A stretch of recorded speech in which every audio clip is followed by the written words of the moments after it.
Hi guys, and welcome back po sa Tarot Page Philippines. And this video po, gawin natin ang weekly horoscope for November, anong date?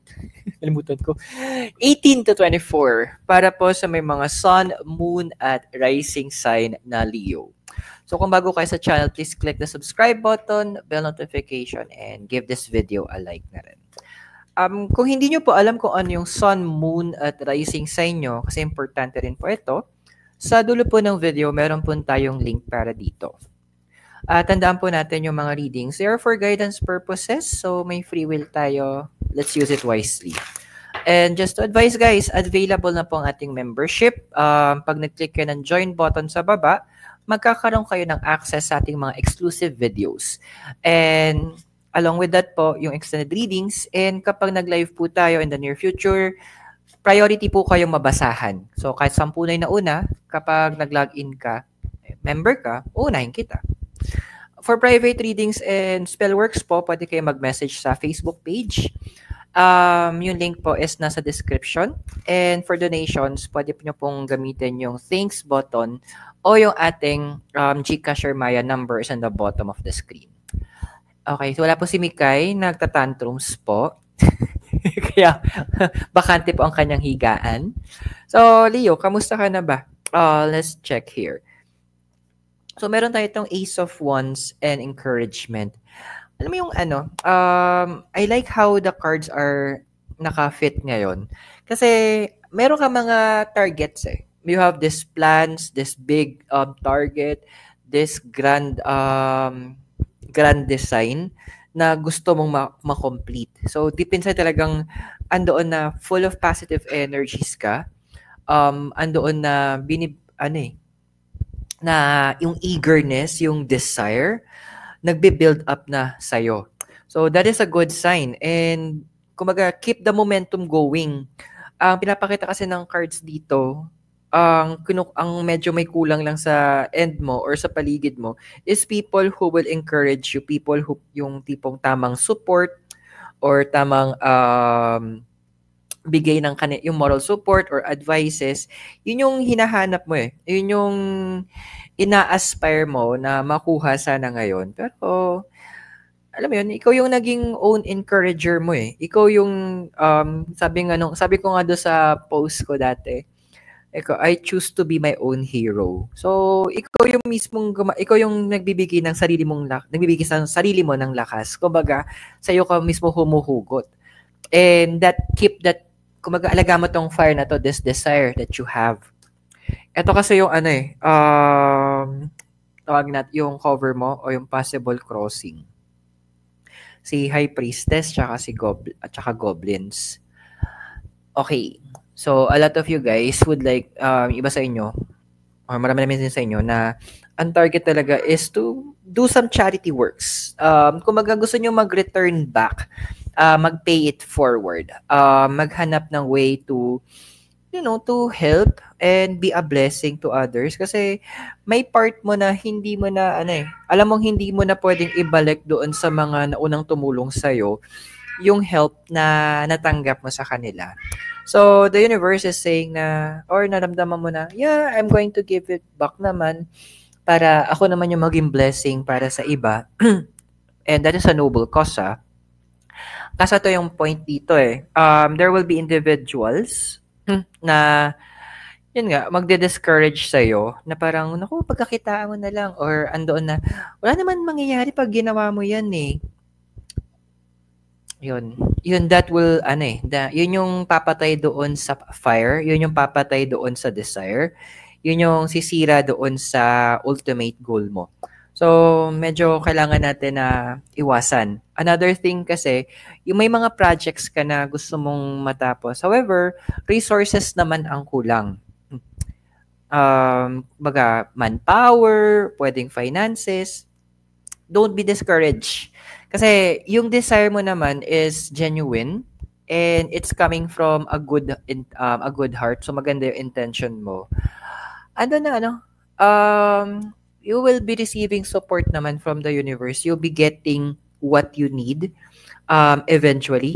Pero wag mo lang madaliin. Just tuloy mo yung mga plans, kumbaga kung ano yung pwede mong makover, pwede mong magawa, go for it.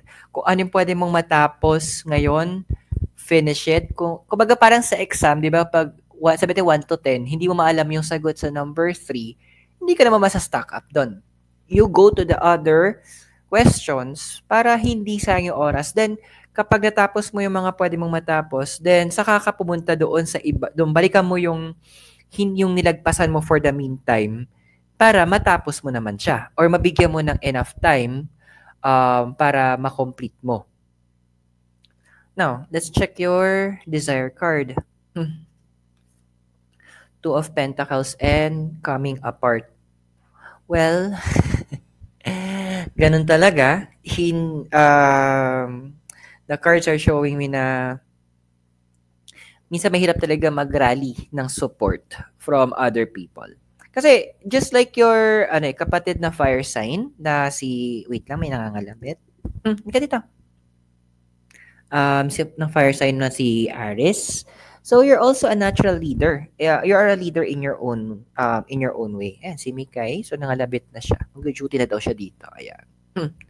So ando na pinapala ng cards sa'yo na there will be people naman na magbibigay ng tamang support for you because you are asking for it. Talagang right people will come at the right time. Tama kumutan, taba mo. So, din na you just need people na may same level of frequency kayo ng pag-iisip, ng desire, ng purpose. So, medyo magsusuyod ka pa ng mga nasa paligid mo. Susuyurin mo pa yung mga kasama mo because gagawa ka din ng core group mo dito eh. So, let's check naman yung iyong foundation. So, 8 of Pentacles tsaka Sparks. Well, one thing na masasabi ko din na advice ng card sa'yo, don't sacrifice what you need. Kung yung sa mga needs mo, yung resources mo na gagamitin mo for your everyday use, huwag mo siya isa-sacrifice because that will not be a good action. Now, with the card of the Sparks kasi, minsan kailangan lang makita at this point, kailangan makita lang ng universe yung dedication mo, yung focus mo na kahit kulang-kulang pa yung meron ka, ginagawa mo pa rin or pinopursue mo pa rin yung goals mo. So this could be a way it could be a way na may ibabalik ka sa tao to help or kung pwede mo siyang tignan sa context na it could be a business venture, wag mong gamitin kung ano yung nakalaan na para sa iba. So, kaya sabihin natin, renta ng bahay or pambayad ng utilities. Wag yun. Reserve mo yan for that. Then, whatever yung excess mo, kung ano yung sobra, dun lang tayo mag-work. Dun lang tayo gumalaw. Yun lang yung i-risk natin. So, kasi this is a risk din na, titingnan, nakikita ko to, risk din yung tina-target mo eh. And doing a risk, parang sugal yan. So, 50-50.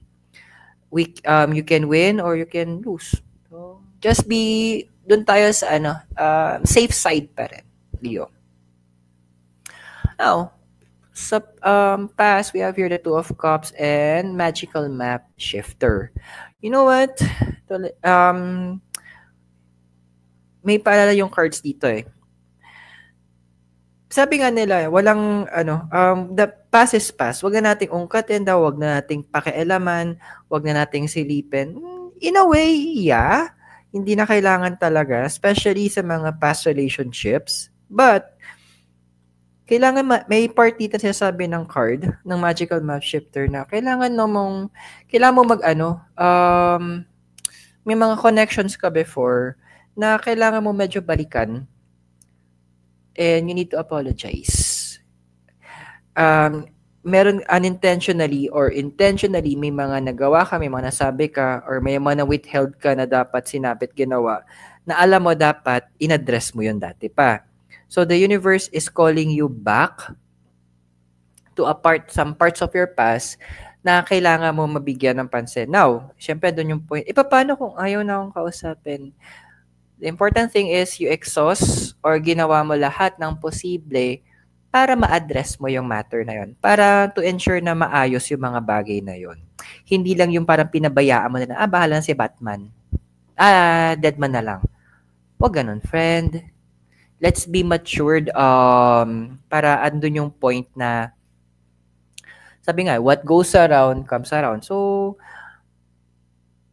kumbaga, it's a give and take. Once you give that to the universe, expect mo babalik yun sa'yo one way or the other. Yung goodness na gagawin mong yun. Now, ano ba yung pwedeng future na ikaw? Hierophant and balancing act. Sabi ko nga, huwag mong gagamitin yung medyo, in a way, matigas din ang ulo nyo. Parang yung si Tabi. Kasi yung pusa ko din sa 4th floor kami, naghahanap siya ng way para lumabas ng bahay. Ayun, umakyat ng bintana. Shokot siya, kita niya, nasa 4th floor. So, matigas yung ulo. So, parang iba sa inyo. Pinagsabihan ko na wag nang gagamitin yung ibang resources to extend help. Yun nakalaan na, pero gagawin nyo pa rin. So, I'm seeing here, you take this as a warning ng Hierophant tsaka ng Balancing Act na talagang pwedeng magkaroon ng problem in terms of your finances kung hindi ka titino sa mga plano mong yan. It will have a devastating effect sa'yo at mag-ano ka dito. Parang magbabalik back to square one ka na naman kapag nangyari yun. Which is iniiwasan natin kasi may momentum ka na eh. Nagsimulang spark or ng fire deep within. So, kung nakaka-resonate ka sa readings natin, keep in mind na meron tayo pong extended readings at para ma-access po ito, i-click nyo lang po yung join button sa baba. So, tuloy natin yung reading mo. So, your physical environment, meron tayo ditong The Magician and Heal the Ouch. Alam mo, nasa iyo naman na yung mga resources. Actually, minsan yung resources kasi hindi lang naman to yung finances o mga gamit. Yung sabi ko nga doon sa friend ko, sometimes it's who you know that matters. It's not what you know, sometimes it's who you know. Hindi ko ano yung meron ka, kung hindi sining kakilala mo, ang makakatulong sa'yo. So, try to, review mo kung sino ba yung mga nasa paligid mo na pwedeng makaka-capture nung desire mo, makaka-capture nung goal mo, at maintindihan yung end goals o yung tina-target mo. And they will be more than happy na mag-extend ng assistance sa'yo.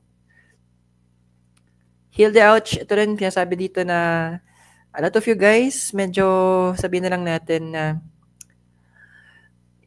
siguro dahil sa weather, kaya nagkakaroon ng mga physical ailments. So, mga minor colds, ganyan, sipon, lagnat.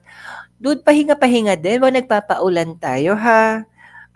Be sure naman to take care of yourself. Kasi paano ka gagalaw? How can you be effective? Paano ka makakatulong? Paano mo mapapursue tong project mong to? Kung physically, drain ka. Sabihin nga natin, may passion ka. Kung hapong-hapo naman yung katawan mo, di wala rin, di ba? Magiging stagnant yung mga kaganapan sa buhay. So, be conscious about it, ha? Tingnan natin yung iyong emotional environment. So, we have here the Ace of Swords and Stormfields.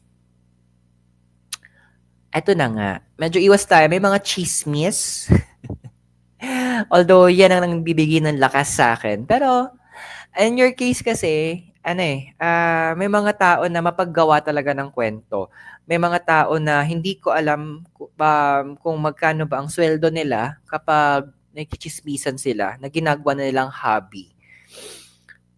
So, there will be people, two types of ang mangyayari dito. There will be people na magdadala sa'yo ng kwento before ka sensible ka naman eh. Bago ka makinig sa mga sasabihin nila, bago ka magkaroon ng conclusion, alamin mo yung buong storya. Tanda mo, ang chismis, ano yan, compose yan ng katotohanan tsaka kasinungalingan. Hindi nga lang natin alam ilang percentage. So, it's better to be careful and wag kang magre-react din masyado or don't give your comments regarding doon sa mga events kasi ang nakikita ko dito, although nangyari na din to before, pero mukhang tatry na gamitin yung mga feedback mong yon against you. So, sometimes, sabi nga na silence will be your best weapon. So, tahimik tayo.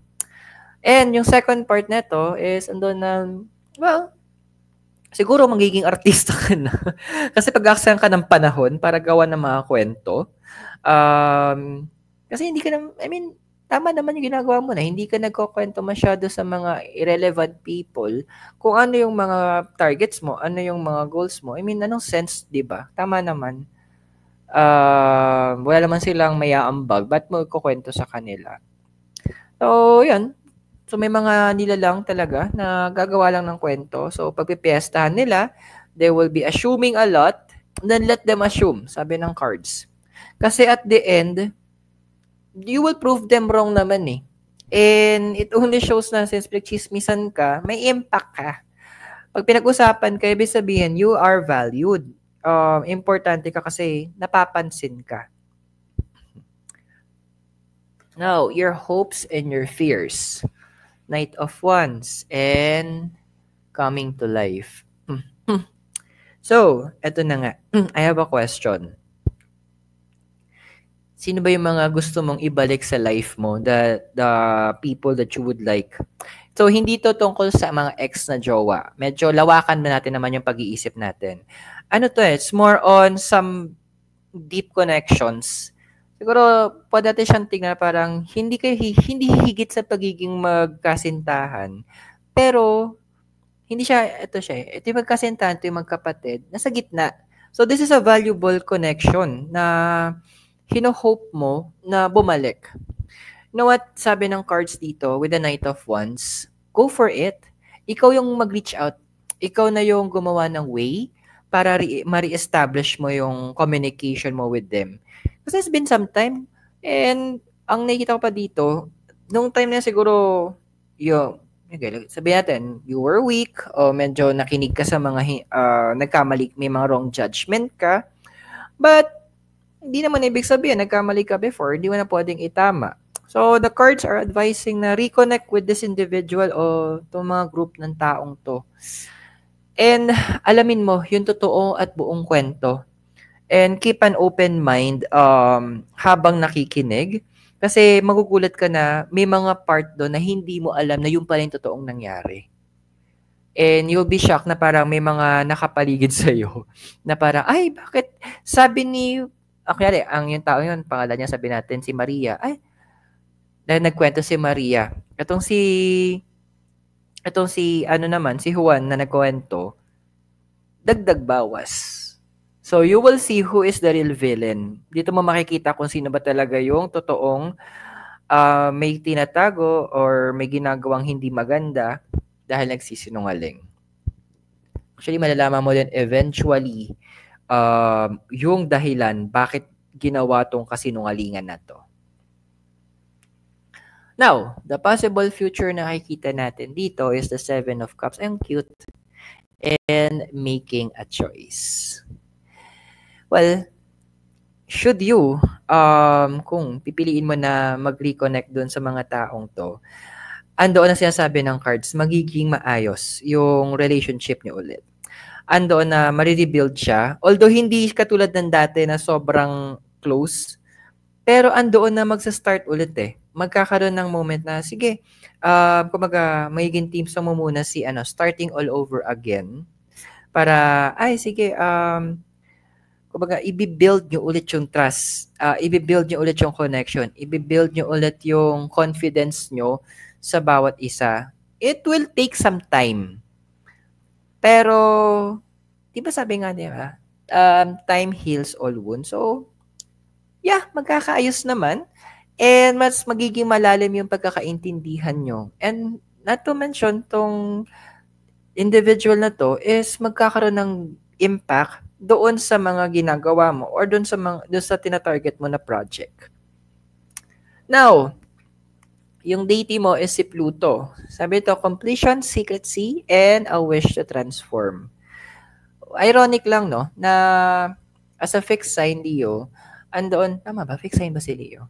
Andoon na papasok na tayo sa Pluto in Aquarius in just a few days. And transformation moment mo to. Kaya ang daming yung mga nararamdaman mo nakakaiba, nawiwirduhan ka, bakit bila kami namimiss sa mga taong ganito, or parang ando na gusto mo tong gawin or puntahan. That's part of the transformation na dinadala sa'yo ng universe. Isa lang advice ng cards, follow your heart. So I hope nakatulong yung reading sa'yo. At tandaan yung readings natin, they are for guidance purposes. Use your free will wisely. And kung bago kayo sa channel, please click the subscribe button, bell notification, and give this video a like. Now, kumukuha na ako ng cards para sa extended reading para ma-access nyo yung video na extended readings natin. Do click po yung join button sa baba. And for private readings and spell works, pwede nyo po ako i-message sa Facebook page po, which is na yung link is nasa description ng video.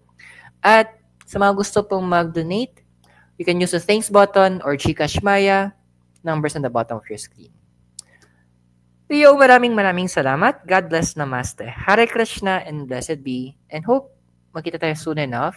At mula po dito sa La Trinidad Benguet, kasama po si Mikay Noodles. Have a great day. Magkita tayo mamayang konti sa extended readings. Thank you.